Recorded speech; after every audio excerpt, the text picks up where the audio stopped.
I recently found out that the man that taught me how to play Dungeons and Dragons had passed away. And it happened several years ago, and it's unfortunate that I'm only finding out now.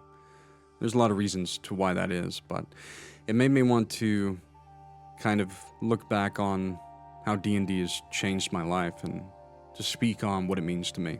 I also wanted to make this video to kind of spin the question around to you and to ask you what D&D means to you, because I don't think that I'm the only one where D&D has probably left a lasting impact on their life. I mean, I love this game.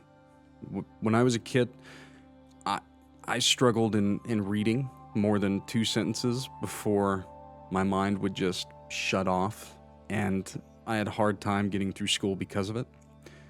I had little self-esteem when I was younger, not a lot of confidence. I was the chubby, gel-haired, kid that sat in the back of class that was made fun of, that hung around with the geeks and the nerds and wasn't super athletic. And I'm saying all that because D&D kind of, over the years, has given me a group of friends that are accepting of me. They've given me confidence. And they've led to some of the biggest and best things in my life. And that's why I wanted to make this video, because that guy that passed away meant that much to me, because he gave me this. And it was the single best gift I think that I've ever gotten in my entire life. When I was young, my childhood, my mom was a single mother. My father and my sister's father were not in the picture. And so my mother and my grandmother kind of raised me and my sister. And, we always had a roof over our head. We always had food. But I didn't have a lot in the way of, for one, I didn't like to read, so not a lot of books. Not many video game systems or anything either. I had a Super Nintendo, played a lot of Super Mario. And as I got older, I did get a PlayStation with Final Fantasy VII. And that was kind of the first bit of fantasy that I had, or kind of like sank my teeth into. But eventually my mom would find a guy, fall in love, and they got married, as couples tend to do. And this stepdad of mine at the time, it was his father that taught me about Dungeons and Dragons. And that relationship between my mother and my stepdad at the time did not end well. And it was because of it not ending well that I ended up kind of losing my connection with who I consider even now, even considering the circumstances. The man that was more of a father figure and, my grandfather than anyone. But it was one summer vacation or spring break or something. I was at his house for several days in a row, and he had showed me the movie The Fellowship of the Ring. This was how naive I was to fantasy. I didn't know about the books. I didn't know about the movies. At this time, the second movie, I think, was about to come out. And I watched it, I kid you not, like 4 or 5 times in a row. I just kept rewatching it. And I think it was my interest in that made him go into his storage room. And he pulled out this tub of books and folders with advanced Dungeons and Dragons, the books, character sheets, his old notebooks for his campaigns, his old characters. And he had played this game with his kids. And he learned it in the Navy when he had served, because he played, on boats with those that he served with. And he ran, apparently, a Lord of the Rings, kind of the Hobbit kind of story that he had crafted for them. And he began to tell me all this and explain it to me, and I was very skeptical, because we're talking about a kid that doesn't like to read, and you're just putting books, and there is some pictures in there, but not as much as maybe I would have liked, except for maybe in the Monster Manual. But I was skeptical. But then we sat at a table, and he gave me some of his old dice, and we rolled my first character, which was a paladin. And he ran games for me and others at times, though I will say, because of the circumstances behind our families kind of parting ways, I've kind of forgotten a lot of the others that were involved from that side of the family, other than him. What I remember most fondly is the games where he would run just me and him. I'd be the player, he was the DM.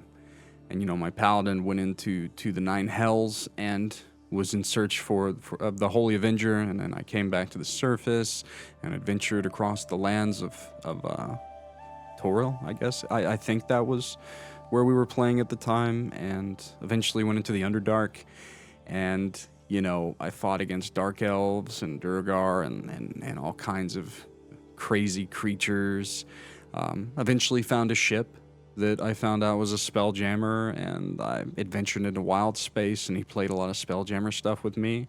Yeah, it was some of the best and most enlightening times of my life, because it gave me something to delve into. Fresh out of high school, I was in a relationship with a woman, and we'd been together a little while, and I think I was 19 whenever we were expecting our first kid. I was very naive, running into this relationship head on, trying to start a life. But it was around that time that, many years later, my mom had split with this man. And I hadn't talked to who I said I consider my grandfather, the man that taught me this game, in a long, long time. But I had all those books and things that he gave me. And just one day I pulled them out, and I would have friends over to the house, and I would start talking about my adventures in this game. And they were all skeptical at first too. They just wanted to sit and play Call of Duty, which I understand, and we did. But some of them wanted to learn about D&D, wanted to play it, and that was kind of, you know, around the time I was expecting my first kid that I started to run games. And over the years, I would run more and more. Unfortunately, that relationship with the mother of my two kids did not work out. 2 years ago, we split. And why I'm bringing up that kind of part of my life is because many years before that, whenever I kind of found my foundation of core friends and was running games almost on a weekly basis, I did meet a woman. And there was no love interest at the time. Both of us was with different people. And up until 2 years ago, we were with those people. But we became fast friends, and I ran a lot of adventures for her. And it just so happened that, you know, what I'm saying is I wouldn't have met her if it wasn't for D&D. And when I left that relationship with my kid's mother, it was around the same time that she was actually having a rough patch in her life with the marriage she was in, and we both kind of exited our marriages at a similar time. And we reconnected as friends at first, talking about D&D, talking about the craziness in our lives. But here 2 years later now, we're actually together. And she plays here every Friday on Whiskey Dice. She's the love of my life. She loves this game just as much as I do, and all the quirky little video games and fantasy things and activities and hobbies that I enjoy, and my kids love her.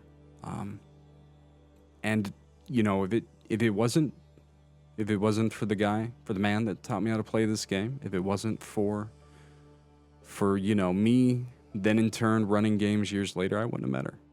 And I probably wouldn't be as happy as I am today.